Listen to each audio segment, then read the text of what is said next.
Hello everyone, welcome to the commerce achiever platform. इस video के through हम continue कर रहे हैं कॉस्ट अकाउंटिंग और हम चैप्टर पढ़ रहे हैं जॉब कॉस्टिंग का। जॉब कॉस्टिंग में हमने बेसिक अंडरस्टैंडिंग कर ली है और एक छोटा सा होमवर्क भी आपको दिया था और आप सबसे उम्मीद है कि आप उस पर सेल्फ वर्क करके मुझे डिपॉजिट करेंगे।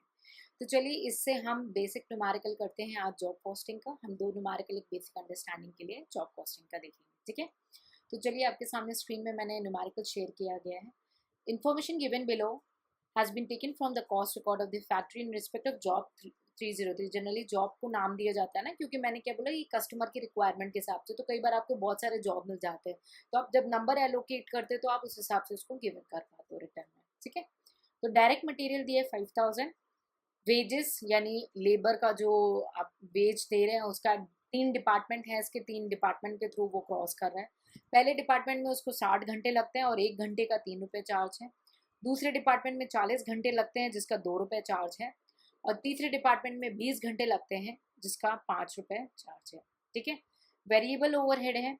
वेरिएबल ओवरहेड को मैंने आपको ऑलरेडी थ्योरी में समझाया हुआ है। ये वो ओवरहेड है जो काम के साथ वेरी करते रहते हैं, ठीक। तो डिपार्टमेंट 8 को टोटल बनाने में 5000 घंटे लग रहा है, जिसकी कॉस्ट उसने 5000 निकाली है। डिपार्टमेंट बी को 1500 घंटे लगते हैं जिसकी कॉस्ट उन्होंने 3000 निकाली है। और डिपार्टमेंट सी को 500 घंटे लगते हैं जिसकी टोटल कॉस्ट उन्होंने 2000 निकाली है। फिक्स्ड एक्सपेंस को उन्होंने एस्टिमेट रखा है हमारे सामने 40,000, ठीक है। और 10,000 हमारे पास वर्किंग आवर्स है, 5 3 8 9 10। देखिए यहाँ पे भी आ रहा है 10,000 हमारे पास वर्किंग घंटे हैं, ठीक है। और हमें बोला है कि कॉस्ट हमें आइडेंटिफाई करना है जॉब नंबर 303 का। प्राइस निकालना है कि उसका सेल प्राइस क्या होगा अगर प्रॉफिट जो है 25% है सेलिंग प्राइस पे, ठीक है। तो चलिए आपके साथ ये सॉल्व करते हैं। तो आपको क्या बनाना है, मैंने क्या बताया था, कॉस्ट शीट बनाना है, सॉरी, ओके, ठीक है। आपको क्या बनाना है, कॉस्ट शीट बनाना है, ठीक है। किसके लिए, जॉब नंबर 303। आप एज एन अकाउंटेंट काम कर रहे हैं अभी, तो वैसे ही अपने माइंडसेट को लेके चलेंगे, ठीक। हमें डायरेक्ट मटेरियल कितना दिया हुआ है, 3000 5000 रुपये डायरेक्ट मटेरियल है। 5000 रुपये आपको दिया हुआ है डायरेक्ट मटेरियल, ठीक। अब वेजेस देख लेते हैं। वेजेस है आपके पास डिपार्टमेंट ए का 60 घंटे काम कर रहे हैं, 3 रुपए के हिसाब से कितना हुआ, 180 हुआ, ठीक है। और डिपार्टमेंट बी 40 घंटे हैं, 2 रुपए के हिसाब से 80 रुपए हो गया, ठीक है। फिर डिपार्टमेंट सी आपका 100 रुपए हो गया। टोटल आपका हो जाता है वेजेस 360, ठीक है। ये इंडिविजुअली ऐसे ही आप यहाँ पे ना कॉपी पेस्ट कर लोगे सॉल्यूशन में, ठीक है, ताकि आपका प्रेजेंटेशन अच्छा हो। टोटल हो गया 360 रुपये। आपका टोटल कॉस्ट अभी कितना हो गया, 5360 रुपये हो गए। 5300 कॉस्ट, इसको बोलते हैं हम प्राइम कॉस्ट। प्राइम कॉस्ट जैसे कि जो प्रोडक्ट को बनाने के लिए बेसिक कॉस्ट खर्चा हो रहा है, ठीक है। अब इसमें हम ऐड करेंगे डायरेक्ट वेरिएबल कॉस्ट जो वेरिएबल ओवरहेड है, ठीक है, वेरिएबल एक्स। तो हमने अब 5000 घंटे लग रहा है टोटल पूरे प्रोडक्ट को बनाने में और कॉस्ट इन्होंने बताई है 5000 रुपये। तो यानी एक वो बनाने में कितना रुपये लग रहा है, 1 रुपये लग रहा है। 5000 डिवाइडेड बाई 5000 तो 1 रुपये निकल आएगा ना, ठीक है। 1 रुपये पर आर आ जाएगा ना। वैसे ही ये कितना आ जाएगा, 2 रुपये पर आर आ जाएगा। और ये कितना आएगा, 4 रुपये आ जाएगा पर आवर। समझ में आ रहा है कैसे आ रहा है, क्योंकि ये टोटल दी हुई है, आपको क्लियर हो रहा होगा कि पूरे जॉब का टाइम दिया हुआ है ना। तो अब हमारे पास इंडिविजुअली पता है कि डिपार्टमेंट ए में 60 घंटे हैं और डिपार्टमेंट ए का कितना है, 1 रुपये। तो 60 × 1 60 रुपये, है ना। फिर डिपार्टमेंट बी का कितना हुआ, 2 रुपये यहाँ पे आ रहा है। और कितने घंटे काम होते हैं डिपार्टमेंट बी में, 40 घंटे। तो 40 × 2 80 रुपये। डिपार्टमेंट सी में कितना आ रहा है, 4 रुपये आ रहा है।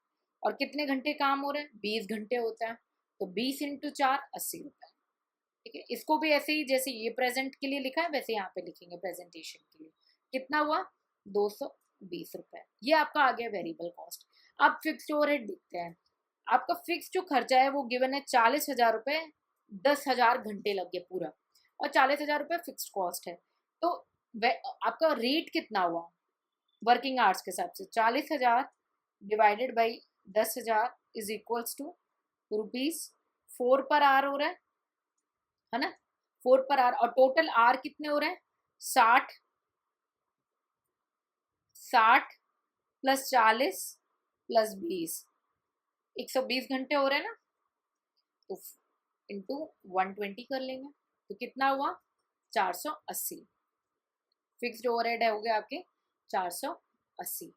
आपके पास रिजल्ट कितना आएगा 6060 का। यहाँ तक क्लियर है? ठीक है। अब हमारा प्रॉफिट में क्या गिवन है? प्रॉफिट में गिवन है कि 25% ऑन सेलिंग प्राइस है, 25% ऑन सेलिंग प्राइस है। 90% स्टूडेंट यहाँ पे मिस्टेक करते हैं, ठीक है। सेलिंग प्राइस क्या होता है और एक होता है हमारा कॉस्ट प्राइस। आपको इतना तो पता होगा कि जो हमारा कॉस्ट है यानी खर्चा है, उसमें प्रॉफिट हम जोड़ते हैं, तब हम उसको सेल करते हैं। आप एक सेलर की तरह सोचो, तो आपको अगर ये प्रोडक्ट 20 रुपए में पड़ा है, तो आप अपना कुछ तो प्रॉफिट मार्जिन जोड़ोगे, तो जोड़ के जब आप सेल करते हो तो सेलिंग प्राइस आता है, यानी सेलिंग प्राइस में प्रॉफिट इंक्लूड रहता है और कॉस्ट प्राइस में प्रॉफिट नहीं इंक्लूड रहता है। ठीक। अब हमें क्या गिवन है 25% ऑन सेलिंग प्राइस है, तो सेल प्राइस को अगर हमने 100 रुपए माना और उस पर 25% कॉस्ट प्राइस है, सॉरी प्रॉफिट है, प्रॉफिट 25% प्रॉफिट है।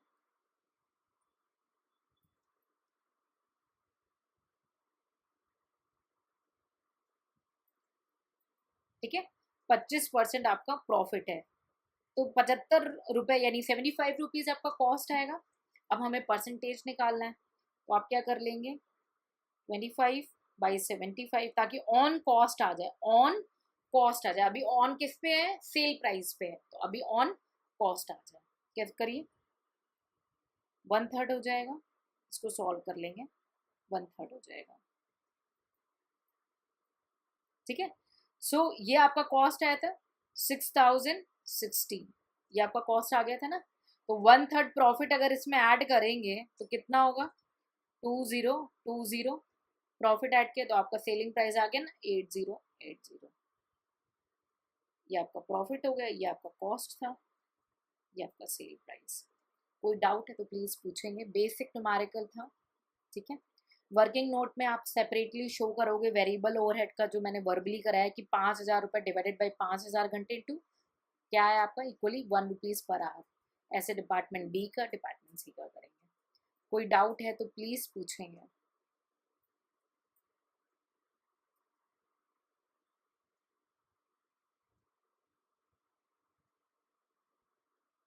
ठीक है, सो आई होप आपको जॉब कॉस्टिंग का ये कॉन्सेप्ट क्लियर हो गया हो, ये न्यूमेरिकल क्लियर हो गया हो। जिस भी स्टूडेंट को अगर किसी भी पॉइंट में कोई डाउट है तो प्लीज़ तुरंत ही आप कमेंट सेक्शन में अपनी क्वेरी को सॉल्व करेंगे, अपने डाउट को पूछेंगे। ठीक है, तो आई होप इट्स ऑल क्लियर। और अगर कोई डाउट रहता है किसी स्टूडेंट के पास, वो पूछेंगे। जॉब कॉस्टिंग के बेसिकली ऐसे ही न्यूमेरिकल आते हैं जहाँ पे आपसे एक पर्टिकुलर जॉब की कॉस्ट पूछी जाती है। ठीक है, so I hope it's clear. In case of any doubt, feel free to ask in a comment section. Take care. See you in the next lecture.